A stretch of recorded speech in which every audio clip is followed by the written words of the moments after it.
Hello everyone, this is Tom Fox. I'd like to welcome you to episode 5 of Across the Board. Across the Board is a podcast on boards of directors and corporate governance. We take a look at issues relating to the board of directors and those who report to the board of directors.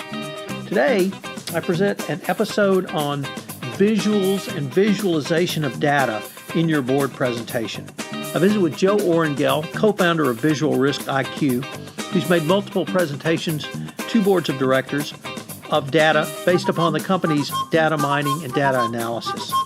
We talk about how a board would need to see data which would allow an unstructured dialogue and the understanding of data and its visualization can lead to more effective board oversight.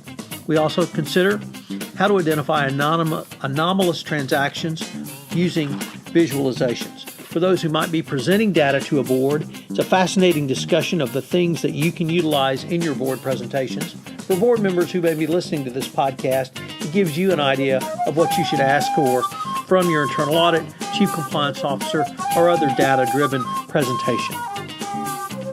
Across the Board is a part of the Compliance Podcast Network. Hello, everyone.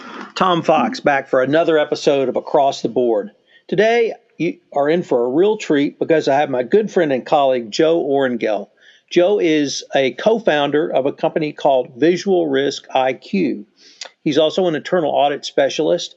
And Joe and his partners have come up with a way to not only extract data, but actually present it in a way that is very interesting, very useful, and very informative for a variety of stakeholders, including boards of directors. He's made presentations to boards. He has been in internal audit. He's had a wide variety of corporate positions, which have allowed him to gain some very good insight into what he thinks a board would need. So in today's podcast, I'm going to visit with Joe. Joe is going to talk to us about the types of information that can lend itself to a visualization, which he will probably say is just about any information. But if you are reporting to a board, it's certainly something that you could consider. But the other insight Joe brings is he talks about what a board would want and what a board should ask for and what a board of directors would want in a dashboard of information, or as he will use the term unstructured dialogue. So, Joe, with that incredibly long-winded introduction, welcome and thank you for taking the time to visit with me. By all means, Tom. Glad to catch up today, and happy to share some examples for some things that are top of mind.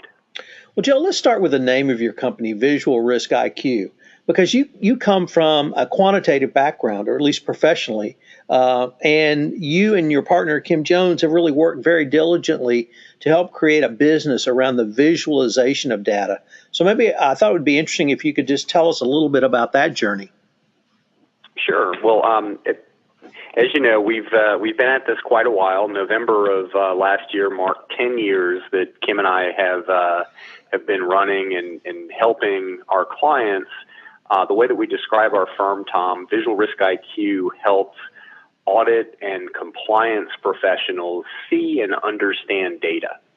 So what we do is understand the business questions that management and the board want to know the answer to and connect those questions to the digital data sources at the company so they can have a data-driven dashboard and data-driven conclusions based on what's happening inside their organizations.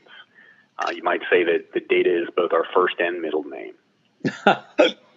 Well, Joe, one of the terms I've heard you use in the context of a dialogue around data is an unstructured dialogue. And you take data, you present it in various visual formats, but it allows a executive leadership team, a management team, or more importantly, a board of directors to get a sense of a wide variety of data that you can present to them in one slide or one presentation, but it really leads to what is the ultimate goal of a board is to have a very robust dialogue. Could you explain that concept to us and maybe give us some examples? Sure. I can talk about a current project that we're working on, which is focused on a fraud risk assessment for a university. The institution wants to have an up-to-date fraud risk assessment measure for every department at the university. What they're doing in this environment is they're seeking more of a dynamic internal audit plan. They know they're going to go out to 10 or 12 departments over the next year, but they're not sure which 10 or 12 departments they want to go visit. They're really looking for the data to speak to them and to give them direction on what the high risk or even low risk departments might be. So we've got a number of data sources, budget, employee turnover, financial performance, actual versus budget, other criteria that are driving this fraud risk assessment. And what's wonderful about it, in addition to being visual, is it allows a very much a free-form dialogue with management or the board. When I think back to my days in internal audit, one of the things that I didn't like about our preparation style, and this is not a knock on PowerPoint, but it's a knock on all presentation techniques. That is, you build your outline. What are the points that I want to say? You have an order to them, and if the order that you have drawn up in your outline is not what the room wants to hear, it's very difficult to bounce around from slide 1 to slide 20 to slide 40 because the way that PowerPoint is very, very linear. So what we like about this fraud risk assessment dashboard is we have data-driven ratings for every unit at the institution.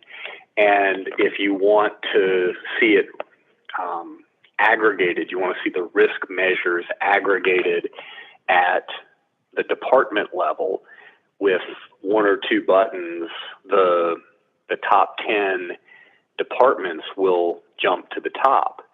With just the click of a mouse, if we want to go from department to sub-department, now the top 10 list changes. And it's that ability to have more of a dynamic or an interactive conversation with the data that we're hearing is really well received by both management and the board. So, Joe, what would you suggest that a board of directdirectors ask for or request from someone like yourself, someone from internal audit, around a fraud inquiry? Would the audit committee be the appropriate subcommittee to present to? But I'm trying to get a sense of, and the listeners to this podcast are many board members who are really struggling with, what should we be asking for in the way of data? The way that we would suggest is to first understand the framework that information is being presented. That is, what is the overall risk assessment at the organization? What is the overall control assessment at the organization? And to be sure to separate the risk assessment from the control assessment. Are we interested in what are the entities that represent the greater risk for the institution, or are we focused more on how are those organizations doing at managing and mitigating against those risks? Understanding the framework and how both likelihood and impact for risk and control assessment, I think that framework is certainly a very good place to begin. Secondarily, I would definitely encourage board members to ask about not only what's being presented, but perhaps what's not being presented. One of the most thoughtful questions I can recall, Tom, from an audit committee meeting that I was involved with years ago, the audit committee chair said, "Great, I'm glad to see these are the 15 things on our plan for this year. If you had additional resources, what would be the 2 or 3 additional projects that you'd want to add to the plan and why. Also, if you had less resources, what are the 2 or 3 projects on this list that you might say would be the first to go? And that question and answer provoked a really healthy discussion on whether the audit and compliance functions were properly resourced, and gave everybody in the room in the end of the discussion the right confidence that we did have the right items in the audit plan. In a data-driven world, again, this is a 15-year-old discussion that I'm describing, but in a data-driven world, then I can certainly say, well, here's our top 10 list, a couple of mouse clicks away, here's the top 20. So now these are the items 11 through 20 that are not on the top 10 list. We see the risk scores for those additional items relative to the ones on the top 10. Now do you see why we drew the line where we did? You see how if we raise the water and only focused at a fewer number of rocks that are rising above the water line, where the new cutoff point would be. And again, in a visual reporting world like we operate in now, I think the ability to expose more or less, depending on the risk tolerance or risk appetite of a board, would be a really effective way to have that discussion. Joe, one of the things I've struggled with when I've made presentations to a board is I want to make sure that all information is available, if not presented in a tabular form, and so that it sometimes just becomes true information overload. Are there any particular visual presentations, such as a scatter shot or something along those lines, that you found is useful to the board in them being able to fulfill their obligation of oversight, something that really gives them trends that if they want to, they can certainly take a deep dive into, but you can explain the trends to them and they can question you back based upon that explanation? Sure. Well, we're a big fan of an author named Stephen Few.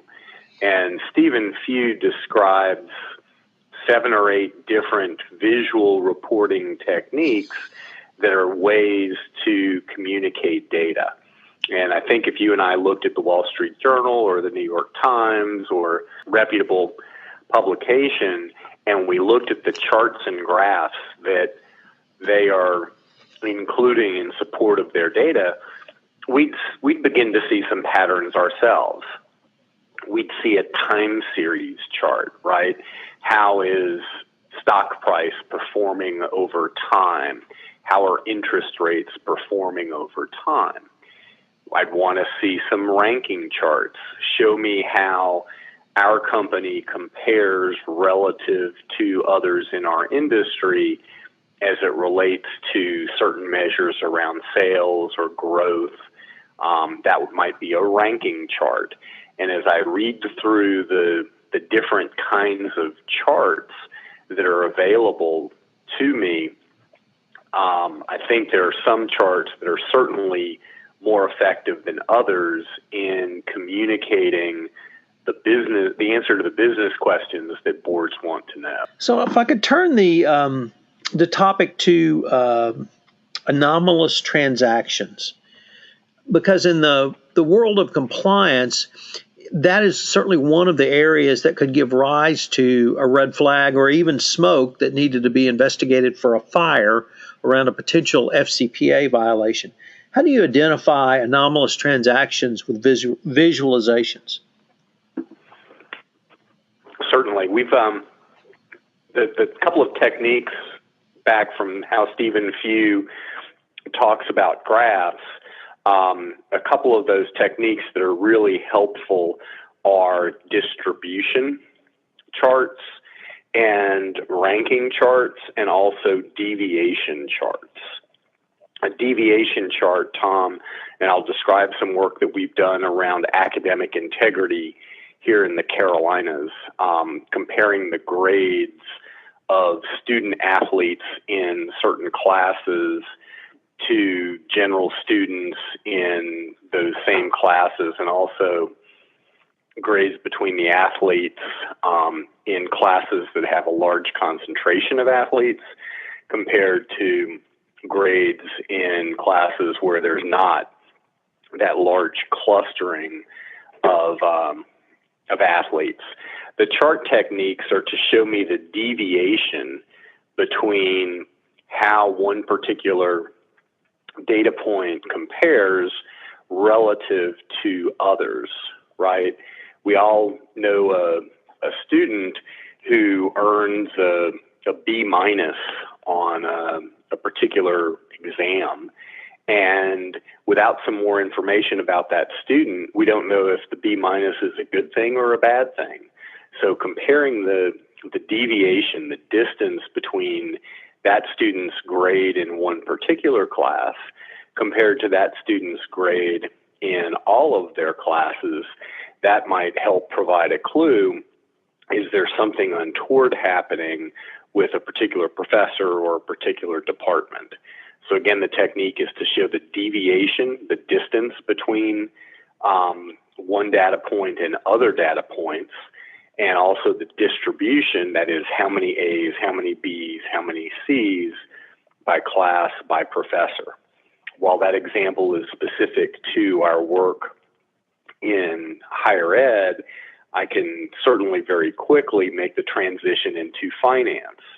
And when I think about reviewing expense reports and finding potential red flag as it related to FCPA compliance and understanding compliance with an organization's travel policies, we often look with data for measuring compliance with expectations around entertaining customers, prospective customers, with a particular focus on employees of state-owned enterprises, governmental entities.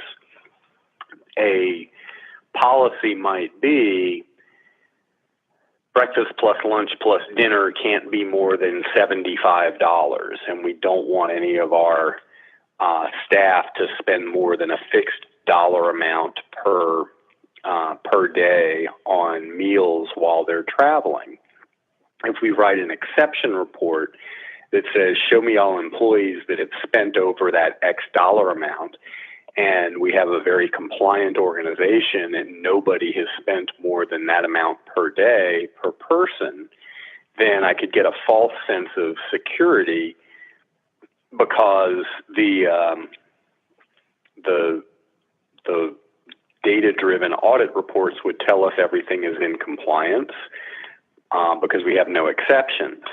But if I do a scatter plot, some sort of a distribution plot, and I see that I have one salesman who spends $72 or $74, between $70 and $75 on business meals every day during the course of a month or a quarter, and their guest every day is the same governmental actor or employee of the state-owned enterprise, seeing a scatter plot and comparing total spend to total spend by other people on the sales force, it's going to be very clear that I have a problem with the amount of spend by the biggest spender relative to the amount of spend by the second biggest or third biggest spender. So a scatter plot, something that shows the distribution of spend and also the deviation from average or the deviation from the more typical spend, those are going to be red flags that an audit department or a compliance department can use to provide a higher level of assurance on compliance with things like FCPA. Anomalous transactions are very much the forefront of what we do on a regular basis with data analytics and particularly visual reporting. Well, Joe, unfortunately, we're near the end of our time, but I was wondering if anyone wanted to follow up with you. Could you direct them to either the company website or tell them how they might be able to get in touch with you? Sure. Well, tweet at us at Visual Risk IQ, VisualRiskIQ, at Visual Risk IQ. Our website is visualriskiq.com, and we've got a web form on there saying contact us. So welcome any additional questions from anyone on the podcast. Again, thank you for the invitation to talk a bit today. And I hope our listeners found the time and examples very, very insightful. Well, thank you, Joe. I've been visiting with Joe Oringel, co-founder of Visual Risk IQ, a company that not only extracts data and helps you interpret it, but it puts it in a visual format, which makes it easier for the lawyers of the world to take a look at it. So, Joe, thank you, and I look forward to continuing the conversation. This is Tom Fox again. I'd like to thank you for listening to this episode of Across the Board. If you have listened to this podcast on iTunes, I would appreciate it if you would rate our podcast, as it would help in our rankings and also help get the word out about the newest podcast relating to boards of directors, corporate governance, and their roles going forward in risk management. Also, if you have any questions, please feel free to contact me at tfox@tfoxlaw.com. I hope you enjoyed this episode, and I hope that you will join us again for another episode next week of Across the Board. Across the Board is a part of the Compliance Podcast Network.